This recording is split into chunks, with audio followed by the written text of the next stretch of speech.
안녕하세요. 넘파이의 필수 함수 두 번째 시간입니다. 먼저 배열에서 가장 큰 또는 작은 요소의 인덱스 번호를 반환하는 함수입니다. np의 argmax 또 np의 argmin이라고 하는 함수인데요. a라고 하는 것이 배열이죠.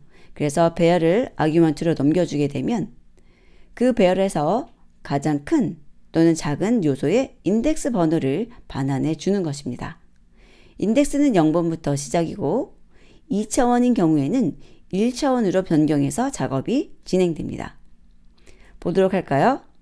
자, 랜덤 시드 1, 2, 3, 4 주었고요. np.random landint 해서 100이라고 주었죠. 이 landint에서 이런 식으로 앞에 아규먼트를 100이라고 해서 스탑 값만 줄 수 있습니다. 그러면 0부터 99라는 의미가 되고요. 사이즈를 1차원으로 주었죠. 그래서 12. 그러면 0부터 99까지 12개의 숫자를 랜덤으로 만들어서 NDarray 반환하는 거고요. 리쉐입을 했어요. 3차원으로. 자, 그리고 나서 출력을 해보죠. 보면 12개의 값으로 구성된 1차원 배열이고요. 리쉐입을 했기 때문에 3차원 배열인 것을 볼 수 있습니다. 자, 이 상태에서 argmax, argmin이라는 것을 x1과 x2에서 구해보는 거예요. 실행을 하게 되면 argmax라는 것을 구했을 때 0번, 1번이죠. 그래서 1번이 가장 큰 값을 가지고 있는 것의 인덱스다 라고 나와 있고, min이라고 하는 것은 여기 15를 가리키고 있어요. 그래서 0, 1, 2, 3, 4, 5, 6. 6번 인덱스에 있는 것이 가장 작은 값이다. 그렇게 봤을 때 지금 x1과 x2가 동일한 결과를 보여주고 있죠. 이것은 다차원인 경우에도 1차원으로 변경돼서 동작하기 때문입니다. 다음은 min보다 작은 값을 min으로 또 max보다 큰 값을 max로 변경하는 clip이라고 하는 함수입니다. 그래서 np.clip 하신 다음에 배열 주시고요.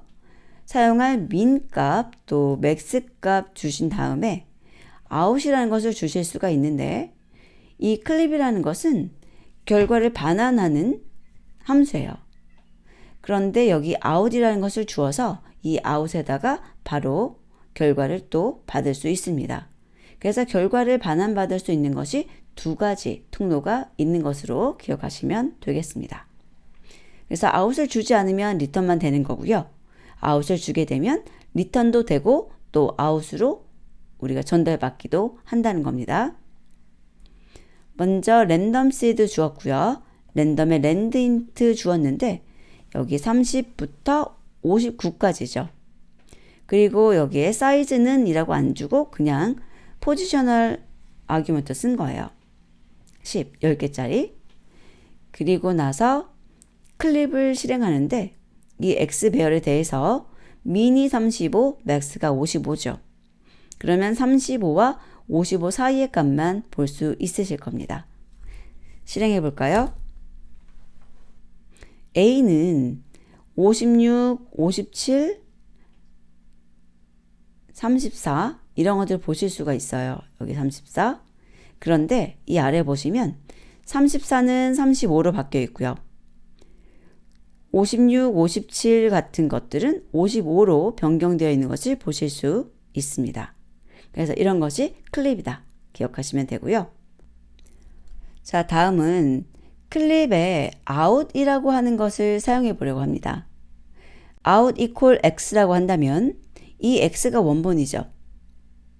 그 원본을 다시 갱신시키는 거예요. 자, 그리고 y2라는 것도 반환이 됩니다. 실행을 해볼게요. 실행을 해서 보시면 지금 두 개가 동일하죠. 그러니까 반환도 되고 그 다음에 out에 제가 준 이름에 또 연결도 됐다는 거죠. 이 경우는 반환 값을 갖는 것보다는 이런 식으로 out에 x를 주어서 원본을 수정하는 경우 많이 사용이 되고 있습니다. 자, y2 다시 복원해 둘게요. 하지만 실제 사용하실 때는 뭐 이렇게 꼭 두 개 반환도 받고 out도 지정하고 이렇게 쓰는 것은 아닙니다. 선택해서 쓰시는 거예요. 내가 반환받을 것이냐 아니면 이 원본에 있는 것을 갱신시켜라 이런 의미로 쓸 것이냐. 자, 그리고 조건에 따른 데이터 선택입니다. mp.where라는 것인데 조건이 나오고 그 다음에 여기는 C하고 D는 생략 가능한 것이죠. 그래서 조건만 쓸 수도 있고요. 아니면 조건과 C, D를 사용할 수 있습니다. 이때 조건은 참, 거짓, 불리언으로 이루어진 배열 또는 스칼라 값이어야 하고요. 조건 배열이 사용된다면 그 값이 참일 때 C, 거짓일 때 D를 취한 배열이 반환됩니다. 그리고 C와 D도 스칼라 사용이 가능하고요. 만약에 C와 D를 생략하게 된다면 조건이 참인 것에 대한 인덱스 배열 튜플이 반환됩니다. 도대체 무엇인가 봐야 될 것 같아요. 이 위치 정보라는 건데 실행하면서 확인하도록 하고요. 이때 이 CD를 생략했을 때 이야기예요. 조건 배열의 endim이 그 튜플의 랭스와 동일하다는 겁니다. 그리고 조건이 복잡한 경우에는 이런 비트 연산자들과 mp.logical and or와 not을 사용할 수 있습니다. 자, 그럼 이것에 대해서 실습을 통해서 정확하게 무엇인지 알아볼게요. 먼저 어레이 두 개가 있어요. 4825, 3917.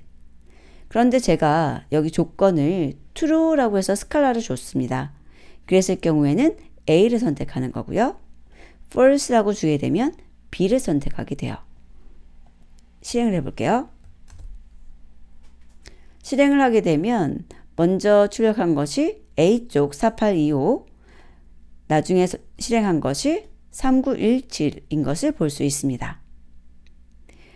자, 그리고 제가 이번에는 where에다가 무엇을 줬냐면 배열을 주었어요. 자, 배열로 true, false, false, true 이렇게 값을 가는 것을 주었고요. C하고 D도 동일한 쉐입으로 배열을 주었어요. 이렇게 2차원. 그랬을 때 결과는 이제 위치에 맞춰서 동작을 하는 거예요. 여기 있는 것이 true면 이 아래 C 배열에서 맨 앞에 있는 같은 위치에 있는 거 3 선택을 하게 되고요. false라고 하게 된다면 D 뒤쪽에 있는 배열에서 같은 위치에 있는 거 2, 그 다음에 또 false니까 아래쪽에 있는 거 9, true는 위쪽에 있는 거 7이죠.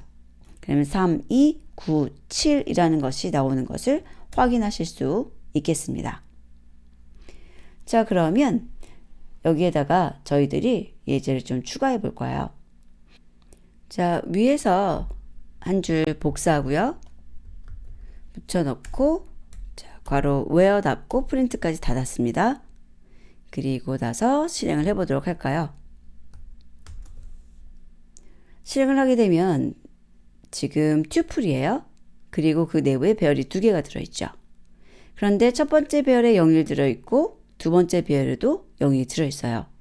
이게 왜 그러냐면 이 true의 위치예요. 그래서 이 true의 axis 0에서의 위치가 0하고 1, 그 다음에 axis 1에서의 위치도 0에서 1이었던 거죠.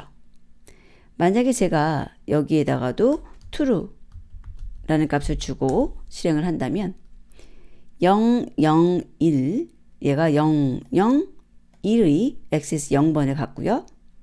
그 다음에 0, 1, 1, 0, 1, 1이라고 하는 axis 1번의 값을 갖죠.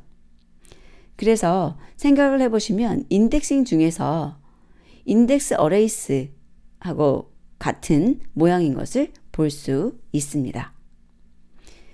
자, 그러면 여기까지 오늘 수업을 하고요. 다음 학습에서 뵙도록 하겠습니다.